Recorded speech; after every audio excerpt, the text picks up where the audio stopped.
Isang mapagpalang araw po mga kalingap, magandang araw at magandang gabi sa mga viewers at listeners at mga solid supporters po dyan. At mga kababayan nating OFW, patuloy na sumusuporta.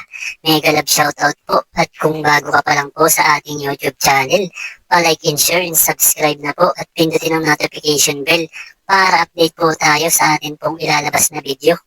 So yun mga kalingap, may panibago na naman po tayong pag-uusapan.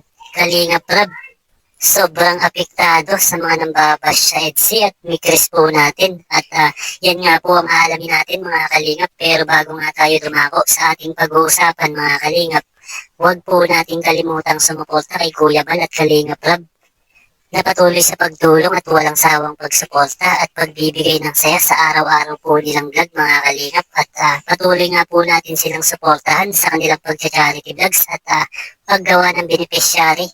Nang sa ganun mga kalingap marami pang tao ang matulungan, lalong-lalo na nga po sa mga kapos na nangangailangan mga kalingap. At paalala mga kalingap, tapusin muna natin ang kabuuang video bago tayo magbigay ng opinion at komento. So yun mga kalingap, pag-usapan po natin si Kalingap Rab at ganun nga po na may nambabash po dito sa love team. Patungkol nga po dito sa Mikris at EDSA po natin at apektado nga po si Kalingap Rab. Pero bago nga po yan mga kalingap, pag-usapan muna natin ito nga pong mga nangbabash po sa love team at pinagkukumpara nga po at binabash at nakikipagsagutan mga kalingap. At may mga usap-usapan pa nga po na may favoritism nga po itong si Kalingap Rab at ang masasabi ko lang po mga kalingap wala pong ganon at mahal po ni Kalingap Rab ang lahat po sa mga love team at mga beneficiary po niya. At gayon nga lang po na hindi talaga maiwasan ng mga pagtalo-talo at sa ibang mga reactors po natin dyan. Ganon pa man mga kalingap huwag po tayong manira at patuloy na lang po natin silang suportahan at himara doon po at nang sa ganon magpatuloy pa rin po sila sa kanila pong hangarin at maging good vibes lang po tayo mga kalingap. At kung may mapapansin nga po tayo na pagtatalo-talo at nag-aamok po ng sagutan mas mainam po na iwasan at palagpasin na lang po at tayo lang din po ang maapektuhan.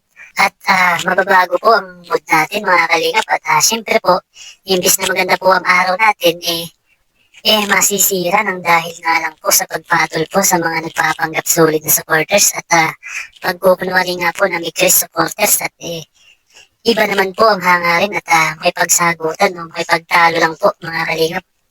At ang masasabi ko nga lang po mga kalingap iwasan po natin ay bash at pakikipagtalo po sa Mikris at EDSA po natin at mas mainam nga po na suportahan na lang po natin ang bawat club team mga kalingap.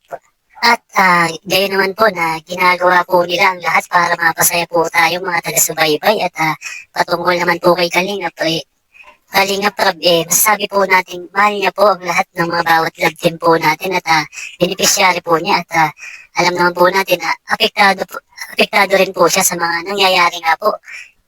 Lalo na po ngayon na mga issue at patungkol nga po sa mga kaso mga kalingap. At mas pinipili nga po niya na hayaan na lang upang sa ganun mga kalingap maiwasan po ang pakikipagtalo at pakikipagsagutan po mga kalingap. At ganun pa man mga kalingap ano po ba ang masasabi nyo at mas magandang gawin para po sa mga ganyang usapin at i-comment po natin sa baba at maisa-isa po natin ang inyo pong mga opinion patungkol nga po sa mga nangyayaring issue at mga nagiging kaso po mga kalingap.